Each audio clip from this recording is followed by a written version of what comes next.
कितनी भी बड़ी तोप क्यों ना हो, सास के सामने तो भीगी बिल्ली ही होती है। अरे जनक, क्या बात है? आज रोटी नहीं मिली अभी तक। ये तेरा कोर्ट नहीं है जो आज फैसला ना हुआ तो कल की तारीख मिल जाए। रोटी तो रोज वक्त में चाहिए। हाँ। माँ जी, रोटी तो कब की बन गई। मैंने आपको कहा तो खाना खाने के लिए, आपने शायद सुना नहीं होगा। ओहो हो, जज नहीं हूं मैं तेरे कोर्ट की, सास हूं सास। कोई दलील फालतू की मत देना यहाँ। बहुत जानती हूं मैं इन वकीलों को। अपनी बात ऊपर रखने के लिए झूठ बोलने में जरा भी नहीं सोचते। तभी वहां जनक के ससुर आ जाते हैं। अरे भाग्यवान, क्यों बेचारी के काम को कोसती रहती है हमेशा। मैं भी तो था वहां जब ये आई थी तुझे रोटी खाने को बुलाने के लिए। सास को तो अब गुस्सा आ जाता है कि कैसे किसी ने बहू की साइड ले ली। अरे वाह जी वाह।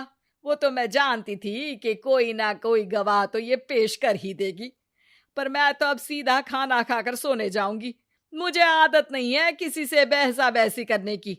पता नहीं कैसे ये वकील इतना दिमाग लगाकर खुद तो झूठ बोलते ही हैं, साथ में झूठे गवाह भी ले आते हैं। जनक को सास के ताने सुनने की अब आदत सी पड़ जाती है। एक दिन जनक वकील की ड्रेस पर काला कोट पहनकर कोर्ट के लिए निकल ही रही होती है कि अरे कहाँ चली काला कौवा बनकर? टोक दिया ना। अब कोर्ट तो वकील वाली ड्रेस पहनकर ही जाऊंगी ना। वाह भाई वाह, दामिनी तो मैंने भी देखी है।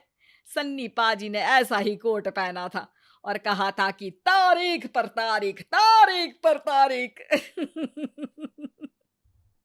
मतलब कि कोई बात करनी है तो बोलिए, वरना वक्त नहीं है मेरे पास खराब करने के लिए। अरे पता नहीं तुझ में क्या देखा मेरे बेटे ने, सारा दिन वकीलों वाली बहस करती है, भोली भाली सास के साथ। अच्छा सुन, जो इतनी बहस मेरे आगे करती है ना, जरा अपने बॉस से कर ले, जो 1 साल भी ना हुए तेरी शादी को और काले कपड़े पहना दिए। अंदर जा और लाल कोट पहन कर आ, पता तो चले कि नई नवेली शादी हुई है। अरे माँ जी, कोर्ट में मेरा बॉस क्या करेगा? ये तो पूरे देश की ड्रेस है वकीलों के लिए। लेकिन सास तो ठहरी सास। अच्छा, तो कोई जरूरत नहीं है 2-4 साल कोर्ट जाने की। शादी थोड़ी पुरानी हो जाए तब इजाजत दे दूंगी मैं तुझे काले कपड़े पहनने की। अब क्या था, मन मारकर जनक को लाल रंग का कोट पहनकर कोर्ट जाना पड़ता है। उसके जाने के बाद आहा, बड़ी आई पूरे देश की ड्रेस की बात करने वाली। अरे पहना दिया ना लाल कोट।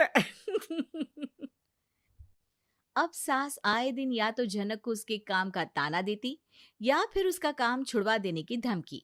तंग आकर एक दिन जनक पति से कहती है, मैं सोच रही हूँ कि कोर्ट जाना बंद ही कर दूं। अरे क्यों यार, इतना अच्छा करियर है, क्यों छोड़ने की सोच रही हो? अरे लाल रंग का कोट पहनकर जाना पड़ता है। हर बात पर सास ताना देती है कि वकील तेज होते हैं, सवाल जवाब करते हैं, झूठी दलीलें देते हैं। अरे तो ठीक है ना, वो जो कहती है अपनी समझ से कहती है, लेकिन तुमको तो पता है ना कि सच्चाई क्या है। जनक को पति की बात से हौसला मिलता है कि तभी घर पर कुछ लोग आ जाते हैं। अरे आइए आइए पंच साहब, कैसे आना हुआ? अरे भाई साहब, सुना है कि आपकी बहू वकील है। तभी वहां सास आ जाती है। हाँ है तो, लेकिन क्या हुआ? फिर कहीं बहस कराई क्या? अरे हम तो खुद दुखी है उसके व्यवहार से। अरे भाभी जी, आपको तो पूरा मोहल्ला जानता है कि आप कितना बोलती है। फिर हम यहाँ बहू रानी की कोई शिकायत नहीं, बल्कि अपनी परेशानी लेकर आए हैं। ससुर जी खुश हो जाते हैं। हाँ हाँ, मैं अभी बहू को बुलाता हूँ।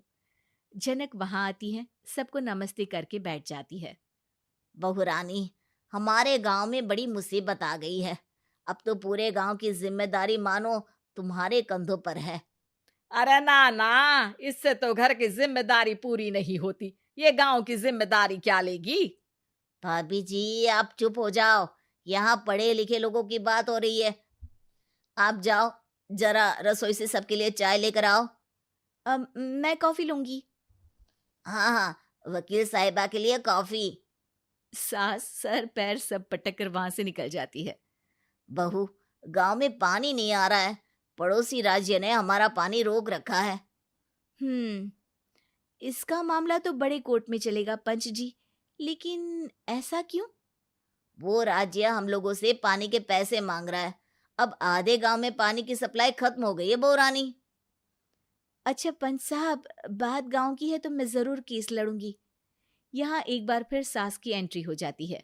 अरे वाह जी वाह, ये काम करवा लो, आप हमारी बहू से बहुत अच्छा करती है। मैं हूं सीधी सादी सास।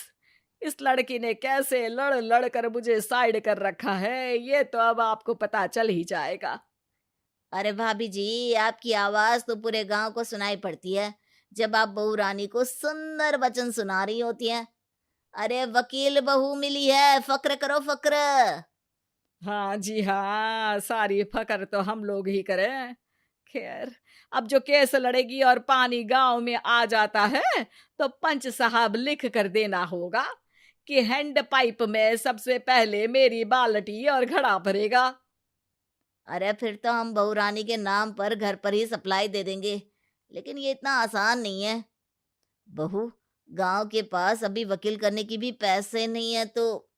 अरे पंच साहब, ये मेरे गांव का मामला है, मैं आपसे एक भी पैसा नहीं लूंगी। सास को बहू की बात पर गुस्सा आ जाता है, लेकिन सबके जाने के बाद झनक मन लगाकर गांव की परेशानियों को दूर करने में लग जाती है। और वो दिन भी आता है कि झनक केस जीत जाती है।